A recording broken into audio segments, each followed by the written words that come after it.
Hi, I'm Jamie and this is my 2011 homemade camper van. So the van itself is a 2011 model. It's currently got about 69,000 miles on it. I bought this Rhino roof rack from Facebook Marketplace for £100.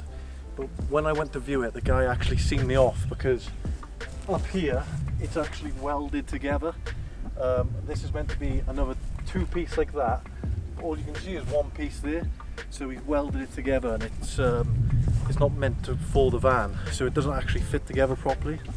And on the front as well, it's actually rusted through on the wind deflector part. So, well, like I say, it was only £100, so it's not a big deal.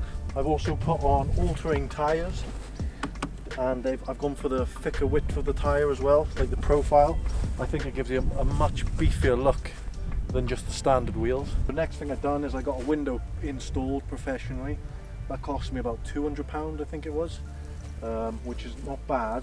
But the only thing I will say is he's put it on a wonk. You can see here the gap there is quite little, but here it goes quite thin. It's like sort of a slant like that.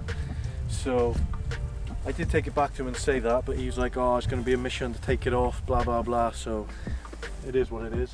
I won't be going back there again in a hurry. Another bit of work that I've had to do on the van is just general maintenance, like I've had to get a new wheel bearing done, serviced it 1 or 2 times, and what's the other thing I've done? Loads of work on the suspension because that was all rusted through. I think it's one of the suspension joints was on the actual chassis, so it was clunking like mad when I was driving it. So just general maintenance work. Apart from that, it's been a lovely van so far, and now I'll show you the inside. First thing I'd done when I bought the van was I stripped everything back to the bare metal. I insulated it, I put sound deadening on, and I also used the insulation from B&Q, which is the recycled plastic bottles.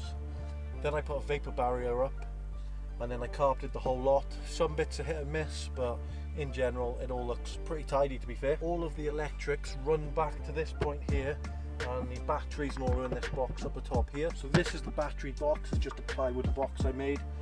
The lid lifts off like that, and there's 2 batteries in there. This is my DC to DC charger, and that comes from the main battery that is under the passenger seat. I got loads of circuit breakers and all that sort of stuff. Fuse box, everything's fused. So that's where my batteries are housed in there. I got a big nice on-off switch here. I've got a cigarette lighter here, 2 USBs here, a gauge that shows you how full the batteries are. So this is the on-off switch for this panel.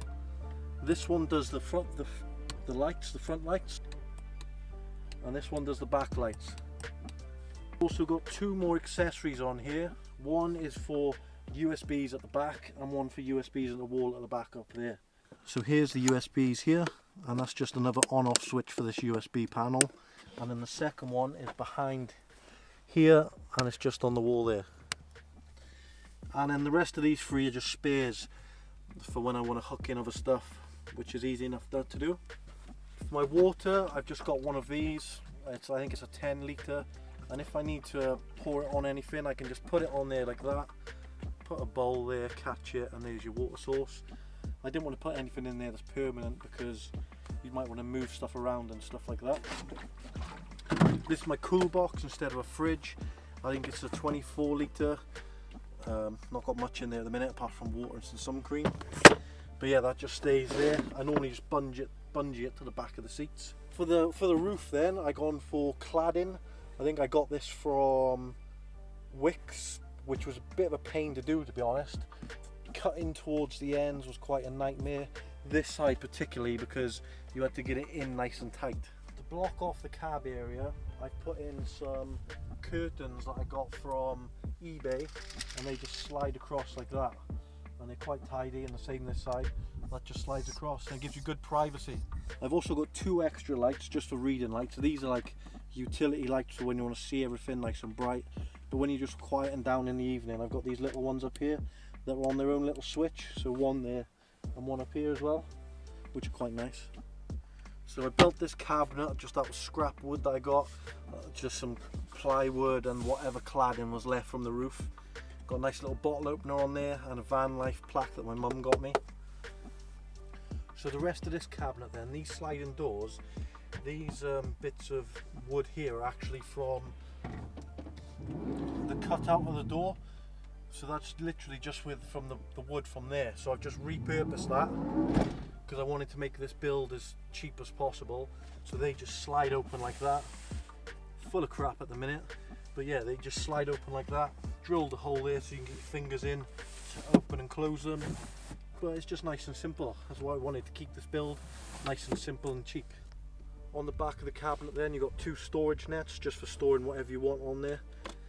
You've also got a carbon monoxide alarm. That's just for your heater. If you've got that on overnight, you don't want carbon monoxide poisoning. I've also got a smoke detector up top there. I'd say if you're doing anything, they're 2 of the main things you need, because if anything goes wrong, you need to be alerted. Another thing we got is a fire extinguisher, always handy to have.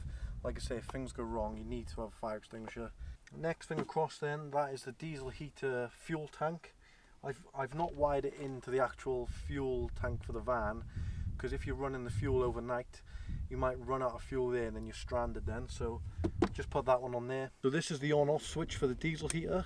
So you just turn that on up there, and then I put the LCD screen up there. As for the diesel heater itself then, that's just underneath the bed there. All the wiring and the fuel lines go out, up and then back into the fuel tank. I'm not sure whether to block this off and then like keep it all separate, which I think I might do in the future. Some other things I got under the bed as well is just some storage for all your stuff you need, like pots, pans, cooking equipment and all that. Flooring I got from B&M. It's just tiles, and to be honest, it's nice and hard wearing.